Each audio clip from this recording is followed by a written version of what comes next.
Shalom saudara yang dikasihi Tuhan.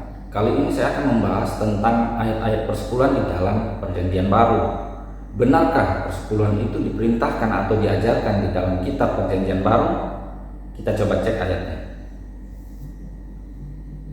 Matius pasal 23 ayat 23 mengatakan, "Celakalah kamu, hai ahli-ahli Taurat dan orang-orang Farisi, hai kamu orang-orang munafik, sebab persepuluhan dari selasi, adas manis dan jintan kamu bayar, tetapi yang terpenting dalam hukum Taurat kamu abaikan, yaitu keadilan dan belas kasihan dan kesetiaan. Yang satu harus dilakukan dan yang lain jangan diabaikan." Di situ ada kalimat yang mengatakan yang satu harus dilakukan dan yang lain jangan diabaikan. Jadi seolah-olah bahwa kita harus lakukan semua, persepuluhan, keadilan, belas kasihan dan kesetiaan. Nah, sekarang kita lihat dulu saudara konteks dari ayat ini. Yang pertama, Yesus hanya berbicara kepada ahli Taurat dan orang Farisi. Jadi perkataan Yesus ini hanya kepada ahli Taurat dan orang Farisi, bukan kepada murid-muridnya, bukan kepada semua orang, apalagi kepada kita sebagai umat Perjanjian Baru. Jadi harus paham dulu konteksnya kepada siapa Yesus berbicara.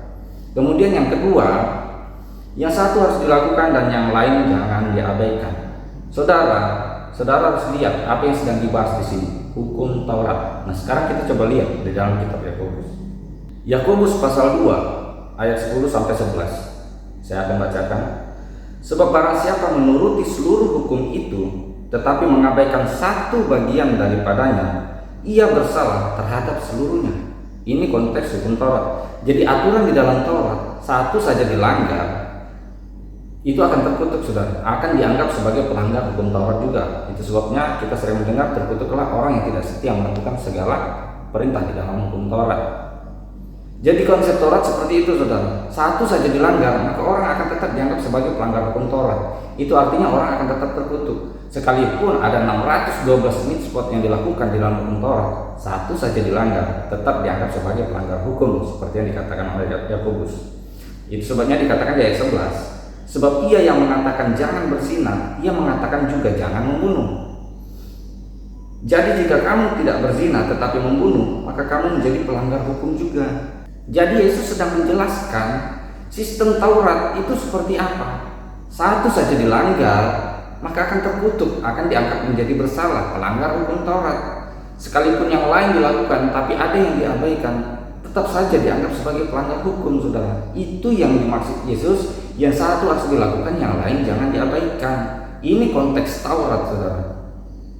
Nah, sekarang kita akan coba lihat di dalam Ulangan pasal 28 ayat 58 sampai 60. "Jika engkau tidak melakukan dengan setia segala perkataan hukum Taurat yang tertulis dalam kitab ini," jadi segala ya saudara, bukan beberapa, "dan engkau tidak takut akan nama yang mulia dan dahsyat ini, yaitu akan Tuhan Allahmu, maka Tuhan akan menimpakan pukulan-pukulan yang ajaib kepadamu dan kepada keturunanmu, yakni pukulan-pukulan yang keras bagi lama dan penyakit-penyakit yang jahat bagi lama. Ia akan mendatangkan pula segala wabah Mesir yang kau takuti kepadamu, sehingga semuanya itu melekat padamu." Jadi kalau semuanya tidak dilakukan, akan ada pukulan, akan ada kutukan sebenarnya saudara. Jadi memang aturan Taurat semua harus dilakukan tanpa cacat celah, tidak boleh ada satupun yang diabaikan atau dilanggar. Itu yang dijelaskan Yesus kepada ahli Taurat dan orang Farisi. Jadi bukan merupakan perintah untuk kita, tidak. Itu untuk ahli Taurat dan orang Farisi yang memang mereka sangat tunduk kepada hukum Taurat, tetapi mereka tidak paham seperti apa sistem Taurat itu, dan Yesus menjelaskan itu. Jadi ayat ini sama sekali bukan sebuah perintah bagi kita untuk melakukan persepuluhan saudara. Jadi orang yang menganggap ayat ini sebagai perintah untuk melakukan persepuluhan berarti tidak paham ayatnya, tidak mengerti apa yang dimaksud Yesus, dan tidak paham konteks. Saya bukan tidak setuju dengan praktek persepuluhan. Silakan saudara, persepuluhan itu baik jika itu didasari dengan sukarela, bukan karena diancam oleh pendeta nanti akan dikutuk, akan ada belalang pelahap, belalang pelompat, dan berbagai macam jenis belalang yang akan menyerang saudara kalau saudara tidak memberi persepuluhan. Ajaran semacam itu adalah ajaran yang sesat. Karena umat Perjanjian Baru diajari sukarela, diajari kasih, bukan ditakut-takuti dengan segala macam kutukan. Itu konsep Perjanjian Lama. Kita ini umat Perjanjian Baru. Jadi silakan Beri persepuluhan kepada Tuhan. Ingat, memberi bukan membayar. Tidak ada yang perlu saudara bayar. Tuhan Yesus sudah bayar semuanya. Berikan persepuluhan kalau saudara mau memberikan persepuluhan dengan dasar kasih, bukan karena iming-iming, bukan karena kutukan. Karena kita umat perjanjian baru diajarkan melakukan segala sesuatu karena kita kasih kepada Allah dan kasih kepada sesama, bukan karena takut dikutuk, bukan karena takut masuk neraka, tidak bayar persepuluhan dan lain sebagainya. Itu saja yang saya sampaikan. Berikutnya saya akan bahas kembali tentang ayat persepuluhan yang ada di dalam kitab Ibrani. Tuhan Yesus memberkati. Iman.